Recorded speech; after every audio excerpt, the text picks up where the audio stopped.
The government in the last decade has only built 300, yes, 300 public homes, despite waiting lists rising above 60,000 households. Not only that, but it has begun to destroy currently existing public housing. After these demolitions, the government plans to sell off parts or entire sites to private developers and community housing organizations, essentially privatization. It's doing this supposedly for two different reasons. One, so it can mix lower income public housing tenants with higher income private tenants in order to reduce stigma. Two, so it can rely on private sector financing to hopefully build more homes. Social mix theory has not stood the test of academic rigor, particularly in the Melbourne setting. By virtue of being reliant on the private sector, maximizing profit is prioritized over social good. As a result, the social mix model ends up segregating public and private tenants to the detriment of public tenants, as the better facilities are reserved for those who can pay more. And while yes, the private sector financing does build more units, it often reduces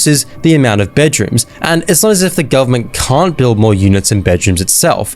Private tenants are much more able to seek rentals elsewhere compared to public tenants, and so while the government is increasing housing supply, it is completely marginal to what have already occurred in the housing market anyway, all the while hardly tackling the growing public housing waiting list and the amount of homeless people in this state. So then, instead of this policy, which has zero academic rigor behind it and has the blessing and involvement of property developers and investment firms, what can we, or the state government, do to fix the problems faced?